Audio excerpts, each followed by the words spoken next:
Bang Ai, awas ya. Enggak. Itu bunyinya sama Bang Don tuh.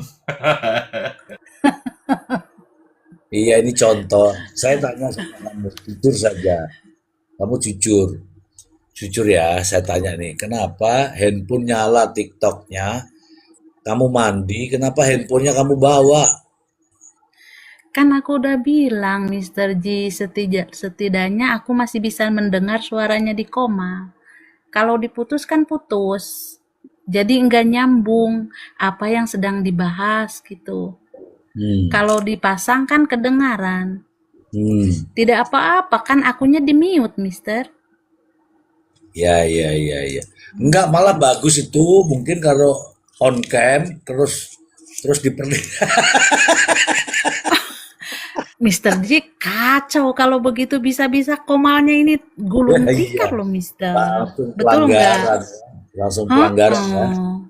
Kita mah Oke. yang penting diusahakan biar komal ini terus lanjut Hmm. kapan saja forever, Mister. Jangan sampai berhenti kita suarakan keadilan. Kasihan Ririn udah dipitnah, udah dihempaskan sama istrinya.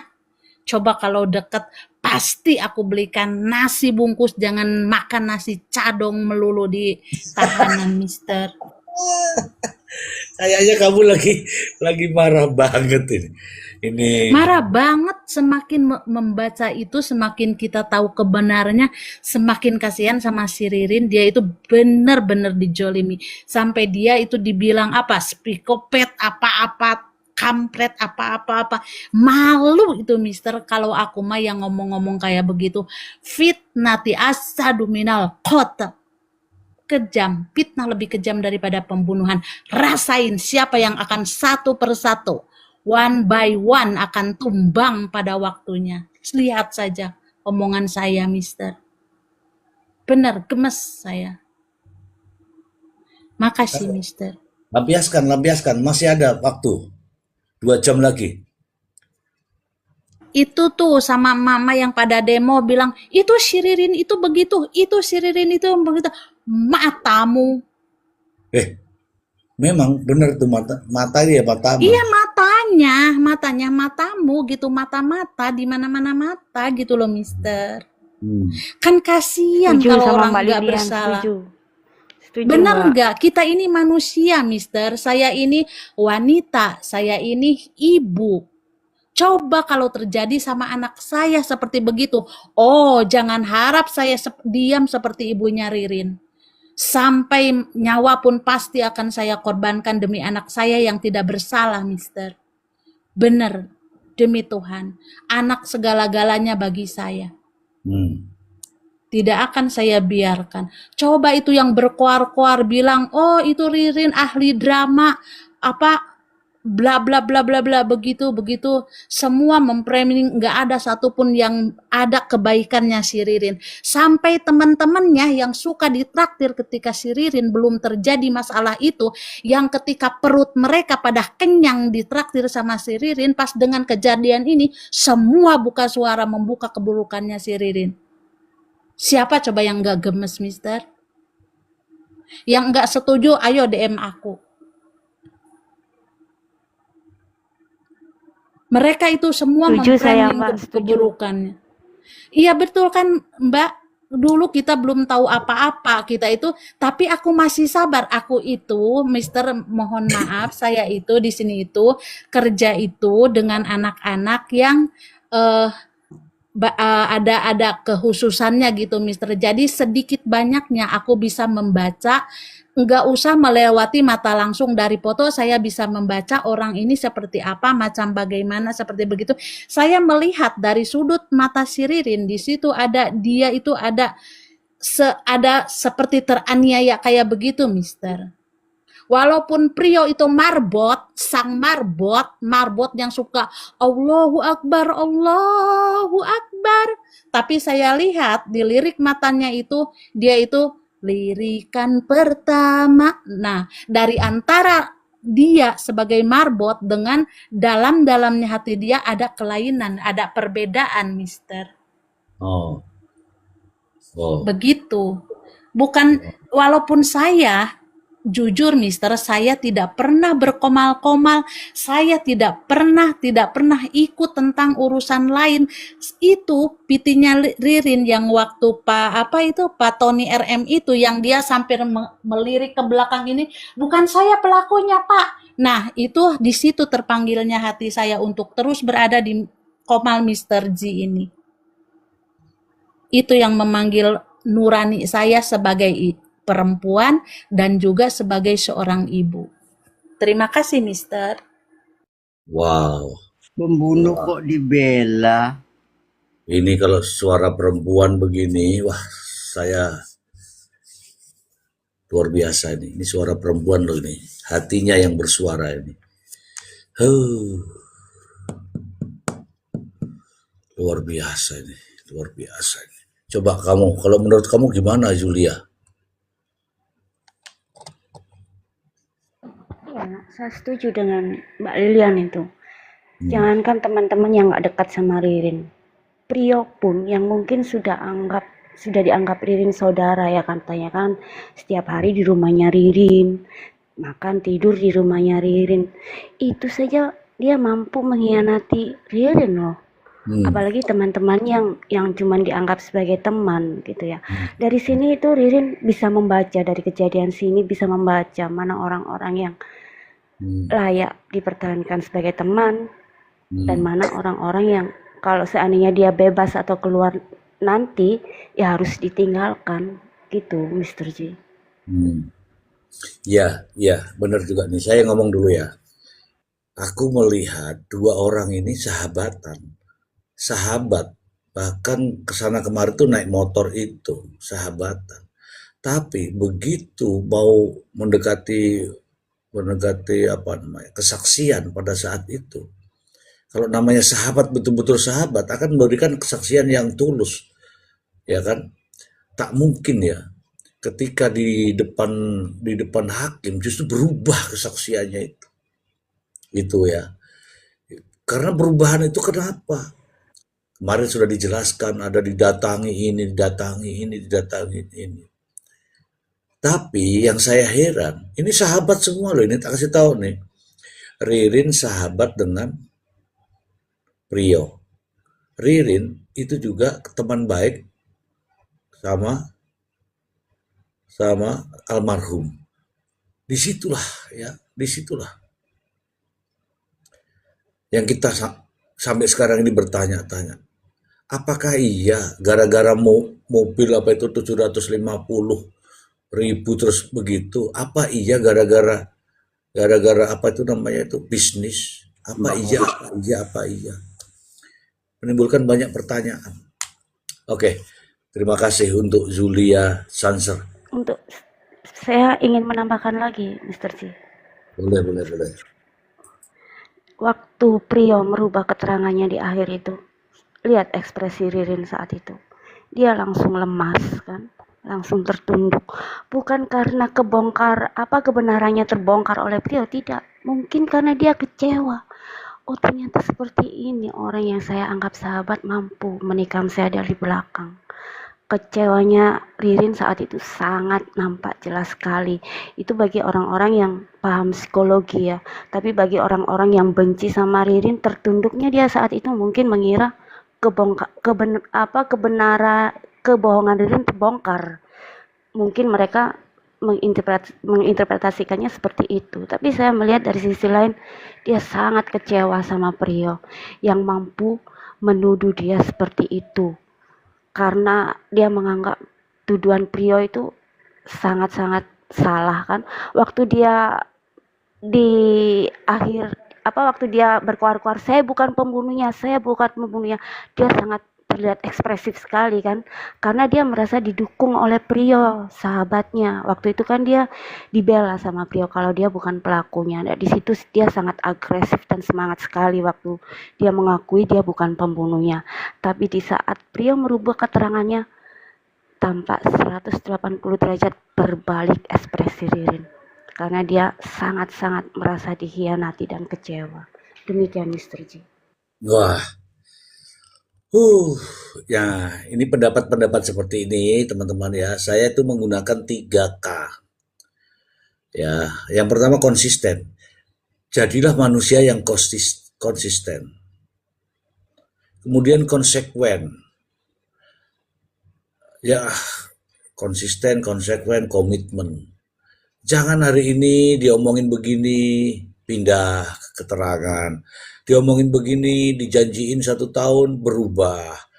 Dijanjiin jadi justice kolaborator, berubah.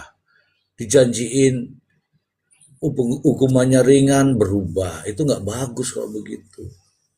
Ini saya ucapkan terima kasih banyak kepada teman-teman semua ya. Ini sudah bisa mencapai 100K ini. Luar biasa. Saya ingin pendapat dari Kopi Pahit dulu. Kopi Pahit supaya nggak tidur. Silakan. Ya, belum tidur ya. Jadi Belum. kalau kita melihat kejanggalannya, kalau saya itu kan oke lah, masalah hukum itu belum nggak begitu mendalam, tapi saya berulang-ulang selalu melihat video-video itu bagaimana itu banyak fenomena-fenomena yang terjadi, dan itu ada parse-parselnya, ada susunan-susunan, sehingga saya melihat itu suatu kejanggalan. Nah, ini korban 5 orang dan pelaku 2 orang ini menjadi trigger ya, karena ada bayi dan anak kecil. Itu makanya itu dihukum mati dan seumur hidup. Persoalan yang terjadi ya, fenomena itu dibangunlah bahwa Ririn dan Prio hanya 2 orang itu. Dikesampingkanlah tentang 4 orang pelaku lain itu. Nah, itu dibangun, narasi itu dibangun. Ririn Prio ini di publik, dilempar ke publik. Pokoknya ngomong Ririn Prio ya, lorong berantem itulah, pokoknya lorong berantem di situ. Jangan berantem di yang 4 orang itu. Nah, itu jangan itu. Padahal yang tujuan Tony itu adalah mengungkap pelaku lain dari awal. Makanya dia mau masuk. Ada pelaku lain. Tapi di seberang sana bernarasi lain. Harusnya dia mengantisipasi itu, enggak ada itu pelaku lain apa. Nah, itu ya terjadi. Yang satu mengakui ada pelaku lain, yang satu tidak mengakui pelaku lain. Tapi oleh pihak sana yang mengatakan tidak ada pelaku lain itu ditutup. Orang nggak usah ngomong itu, jangan dibantah itu. Pokoknya kamu orang ngomong Prio bagus ya, marbot dan sebagainya. Orang bilang nih si Ririn ini begini-begini. Jadi diajak berantem nih netizen, Ririn Prio. Itulah fenomena yang terjadi. Tibalah saatnya putusan hakim itu menyatakan 2 orang itu dengan vonis hukuman mati dan hukuman seumur hidup. Nah, apa merasa puas apa kita dengan hukuman itu? Kan tidak lah, karena kita melihat kejanggalan. Tapi kalau orang nggak melihat suatu kejanggalan ya mungkin merasa puas. Keluarga juga puas kayaknya. Nah, yang aneh juga keluarga nih, kok merasa puas hanya 2 orang itu gitu. Apa juga tidak melihat ini bahwa ini suatu kejanggalan yang kita bahas ini. Mestinya kan lihat itu. Seperti saya melihat suatu ada gerakan fenomena-fenomena itu. Dilihat itu, diselidiki. Kenapa ya kok Jul ini ribut-ribut terus ya? Kenapa ya? Akhirnya itu perlu itu diprofiling orang-orang itu. Ya kan? Itu sih Mas Sergi kalau saya melihatnya. Jadi dia aduh nih kita ini kan Ririn. Jadi berkubuan Ririn dengan Prio kan begitu. Akhirnya kan suruh berantem. Padahal bukan itu harusnya. 4 pelaku itu yang dimunculkan, tapi dimatikan. Ya terbukti kan bahwa TKP ada TKP baru. Ya jelas-jelas TKP baru itu tidak melibatkan pelaku lain. Ya kan, pelaku lain ada di TKP 1. Itu CCTV dihilangkan, tidak diakui sebagai alat bukti. Ya kan? Tidak ditampilkan secara utuh. Itu sudah jelas. Padahal banyak untuk menyoroti itu kalau mau bekerja. Terus sidik jadi Prio di mana yang katanya ada di botol susu, ada nggak botol susunya? yang menyatakan Priyo ada di situ. Buktinya tidak ada sidik jari yang lain kecuali Ririn. Nah, ada 25 sidik jari yang katanya banyak tidak bisa diungkap. Bagaimana itu tidak bisa diungkap? Kan begitu, itu kejanggalan. Tapi orang-orang nggak mau ngelihat itu, Mr. G. Artinya memang sudah ada rekayasa itu, Mr. G. Ya kan? Betul. Itu, Mr. G. Nah, kalau ini terjadi lagi ke kasus lain, begini lagi, lah bagaimana masyarakat bisa percaya dengan aparat penegak hukum? Kan larinya secara umum kan begitu, Mr. G. Iya. Itu, Mr. G, sementara. Baik, terima kasih. Itu masih sementara tadi tuh. Ya, closing lah. Oke. Selanjutnya saya minta Mas Agus. Baik, jadi kalau dari saya sih kembali ya, kebenaran itu pasti akan terungkap. Dan kalau seandainya ini betul terjadi konspirasi, semoga ini tidak menular di peradilan yang lebih tinggi.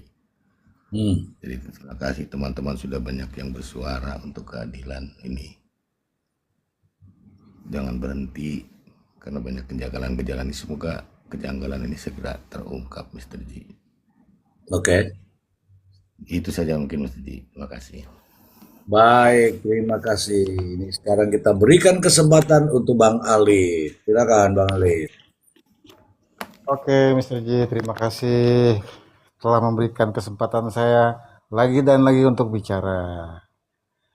Jadi, saya sempat GR ya, saya sempat jumawa waktu itu ya, terkait dengan undang-undang baru gitu kan, bahwa saya nanti pastinya hakim akan menggunakan pengamatannya yang luar biasa. Saya sempat GR gitu kan.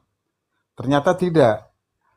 Jadi di sini saya ingin mengatakan bahwasanya aparat penegak hukum terkait kasus Pauman tidak menerapkan segala sesuatu yang berkaitan dengan peraturan undang-undang baru, baik dari pihak penyidik, JPU, dan hakim.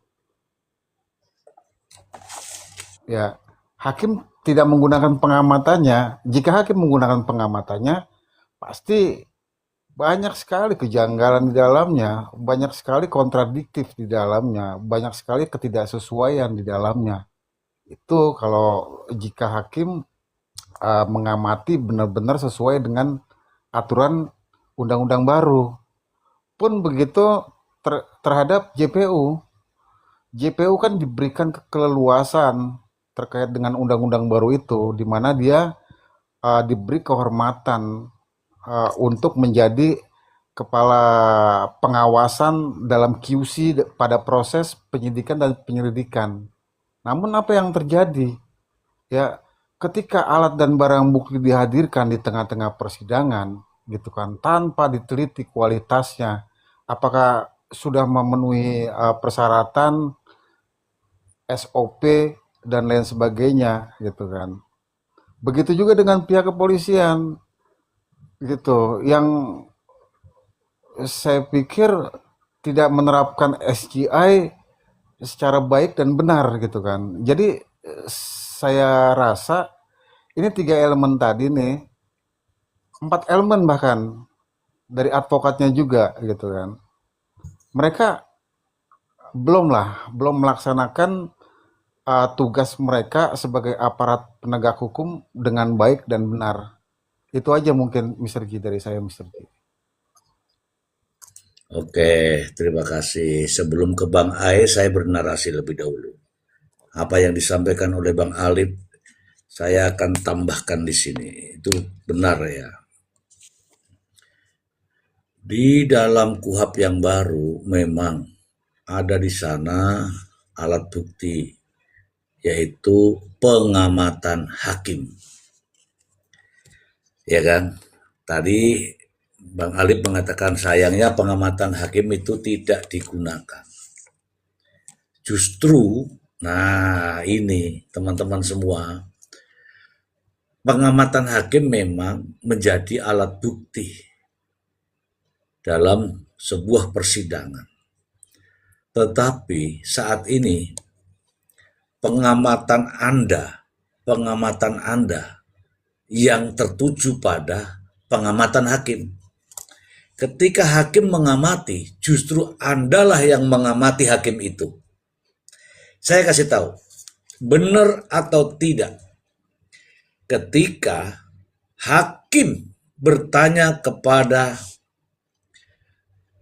saksi perbalisan, mengatakan, apakah ada Budi masuk terekam CCTV ke toko? Jawabannya, saksi mengatakan tidak ada. Pertanyaan berikutnya, apakah ada Budi Awaludin keluar dari toko? Saksi perbalisan mengatakan tidak ada. Hakim tahu itu dan hakim bertanya, dan Anda semua mengamati itu. Oke, satu. Yang kedua, hakim pun mempertanyakan terkait dengan alat bukti CCTV. Benar atau tidak? Hakim bertanya kepada jaksa penuntut umum,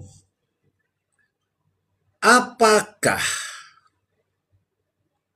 bukti CCTV ini sudah dilakukan digital forensik?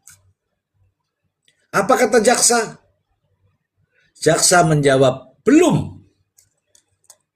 Dan itulah yang Anda amati dari apa yang dilakukan oleh hakim. Betul atau tidak? Artinya belum. Oke. Yang berikutnya. Hakim juga melihat dengan matanya bahwa apa yang diberikan kesaksian Priyo, mulai dari dakwaan, pasca dakwaan, pembuktian, bahkan kesaksian, itu berubah-ubah. Dan hakim melihat itu dengan matanya. Tentu saja itu masuk dalam kategori pengamatan hakim. Tapi nyatanya itulah yang terjadi. Dan yang terakhir saya sampaikan, hakim juga lihat, hakim juga tahu bahwa jaksa penuntut umum tidak pernah menghadirkan ahli digital forensik dalam pemeriksaan digital forensik di persidangan. Artinya apa? Ya, kembali lagi itu kejanggalan. Yang berikutnya, masih dari hakim juga melihat dengan matanya. Apa yang terjadi? Pada saat fase replik, justru dijadikan sebagai pembuktian. Itulah kejanggalan. Apakah kita semua mengamati itu? Tentu saja iya. Meskipun hakim memiliki wewenang pengamatan hakim dalam alat bukti di undang-undang yang baru, tetapi kita semua masyarakat yang tentunya yang memiliki pemikiran waras melihat semua itu. Tapi nyatanya, gitu ya, apa yang terjadi biarlah terjadi. Itu semua yang saya sampaikan adalah fakta. Jika itu terjadi di depan mata kita, mataku dan matamu, maka layak kita bersuara, teman-teman. Layak bersuara. Terakhir, silakan Bang Ai, langsung Bang Ai. Ya, ini bagian dari society kita ya, apa istilahnya ini, membalance para penegak hukum kita, para pejabat kita. Ini bagian dari social movement kita. saya berharap social movement di era media sosial yang berkembang ini akhirnya memberikan balance ya, dan juga memberikan pendidikan kepada masyarakat luas bahwa kita sama-sama belajar bagaimana proses hukum bekerja, karena tanpa itu nanti kita, kalau seperti kata Bang Ari biasanya ya, kalau kita yang kena masalah, kita kalau nggak tahu apa-apa malah kita nanti akan dijerumuskan sana sini, dikasih informasi yang salah sehingga malah menjerumuskan kita gitu kan, bukan menyelesaikan masalah, malah menambah masalah. Nah, ini bagian dari kita belajar bersama-sama di medsos sebagai pembelajaran publik. Kita saling belajar, saling men-share informasi, saling mengedukasi, sehingga kita juga lebih baik, aparat kita juga lebih baik. Gitu, Mr. Ji. Oke, teman-teman. Terima kasih banyak. Kalau ada tambahan silahkan, tapi sebelumnya saya kasih tahu teman-teman. Di dunia media sosial kita dibatasi dengan namanya Undang-Undang ITE. Undang-Undang ITE. Media sosial masuk di dalam ranah itu. Saya hanya ingin sampaikan kepada media sosial, ke teman-teman terkait dengan media sosial. Ketika Anda menyampaikan sesuatu yang itu tidak benar, sebaiknya Anda tahan. Tapi sepanjang itu ada bukti, ada fakta, dan nyata, ada dasarnya, silakan teman-teman suarakan. Itu satu. Ketika Anda untuk menghindari terkait dengan Undang-Undang ITE ini, maka sebaiknya Anda menggunakan menggunakan tanda tanya di belakangnya. Menggunakan tanda tanya di belakangnya. Artinya apa? Anda mempertanyakan.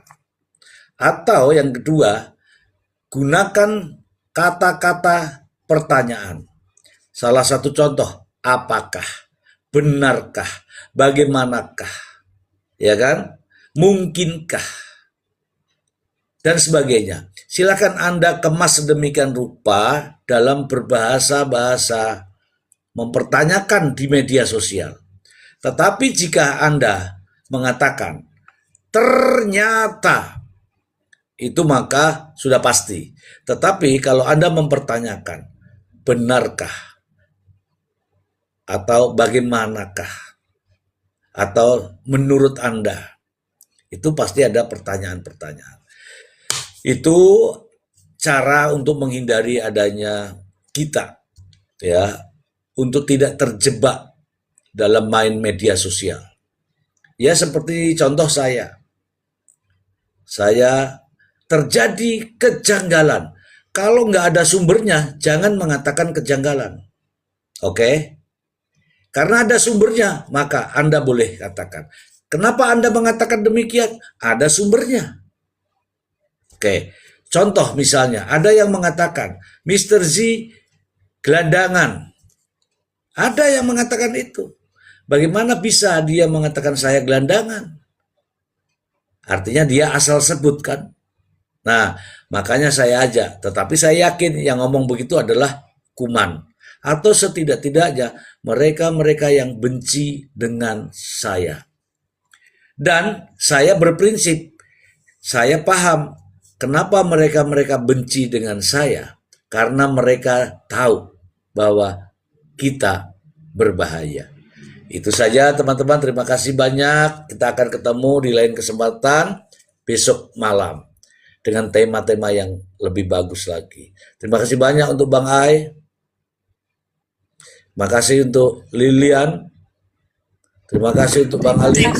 Mas Agus. Sama-sama Mr. J. Dia, terima kasih banyak. Untuk teman-teman semua yang selalu setia, saya ucapkan terima kasih. Saya selalu. Terima kasih kawan-kawan yang di bawah. Bye. Terima kasih sahabat-sahabat semua. Ayo jangan lelah kita Jadi udahan ini, udahan. kebenaran. Nah, Emang kopinya mau lanjut, belum habis Bang ini kopinya, belum habis ini kopinya. Udah kopi, kalau mau japri aja, jalur pribadi aja.